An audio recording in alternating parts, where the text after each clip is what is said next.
horrifying, because for every bottle of baby oil the feds found in Diddy's house, there are 100 of horror stories from men, women, and children who allegedly got taken advantage of by Diddy and his evil circle. And as we speak, there are thousands of people hitting their lawyers up trying to see if they have enough evidence to bring their case against Diddy, because they also went through something either at one of Diddy's infamous parties, or while working for Diddy, or while trying to get Diddy to sign them the Bad Boy records. And when let me tell you how stupid it sounds. This is why lawyers need to be lawyering and people need to get their time up. If that man was doing that, after you heard about the first party, you never needed to come to the second one. Why did y'all continue to come to the parties if it was just that bad? Saved by the thousands, I'm not exaggerating. According to Texas-based lawyers Tony Busby, his law firm had to screen over 3,000 calls from potential victims of Diddy before they could settle on 120 people they were going to represent an individual law. That makes no sense. What type of people are y'all that's really dealing with this stuff that you want to say this is an issue that you was having? But y'all know this man throw those type of parties, but everybody kept coming. If you kept coming, that means you wanted to participate in it. Lawsuits against Diddy. And get this, about 25 of those alleged victims were only kids when they had their encounter with Diddy. So, yeah, it's a bit of a horror show. And according to Busby, Diddy's attacks on his victims have an M.O. It goes something like this. The victim gets invited to a party by Diddy that he's hosting. That's not no victim. You a willing participant. I don't want to hear that. After they're there, which they have. They ain't no victim. They a willing participant. Because if you knew after the first person that he did, let's say he did 5 people on the first party, you heard about what happened and you still came back for it. So that means you wanted to participate in it. I ain't know he forced you to do nothing.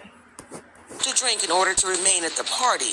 If they say no, they get kicked out. If they drink it, they black out and wake up the next day feeling all types of bruised and battered. And the worst part, they have no memory of what happened to them the previous night. If they even so much as try to reach out to Diddy or his crew for answers, they get threatened and harassed. The typical MO at one of these parties that have been widely discussed.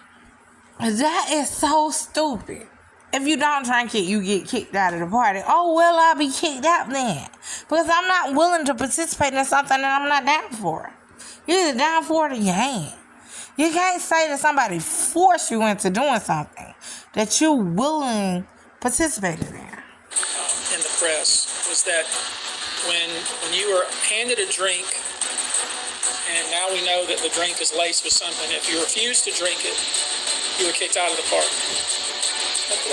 Let's be clear. Let's not act like you just not finding out that we just now finding out that drink was laced. After the first person drink was laced, oh, whoa, real spill. You didn't know that after the first person happened?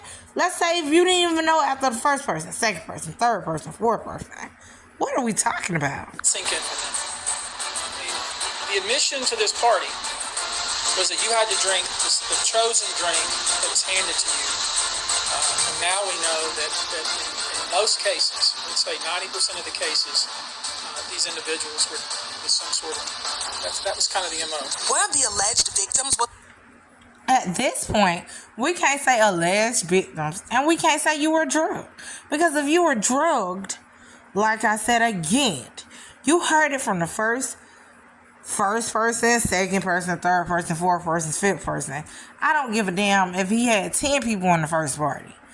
After you heard that from them people, you know not to participate in the party. If you came, you wanted to be down for it. The pregnant woman who attended a group dinner with Diddy and ended up getting drugs, even though she was making a point not to drink that night because of her pregnancy. Apparently, she blacked out and didn't wake up until the following morning when she found herself in bed with Diddy within...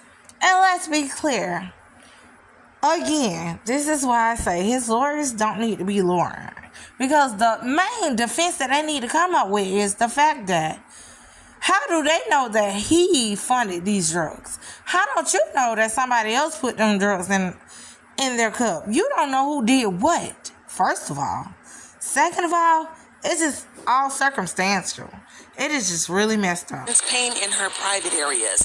In another case, a 25-year-old woman allegedly got picked up by Diddy from the airport in a black SUV. After she got inside the vehicle, she was forced to consume a drink that had already been spiked. The drink completely knocked her out, and the next thing she remembered is she's waking up feeling damaged and used. And these are only 2 out of 120 stories. And again, this is why you double back on what you said. At first you said they woke up in the middle of it and then they felt like they was hurt or doing whatever.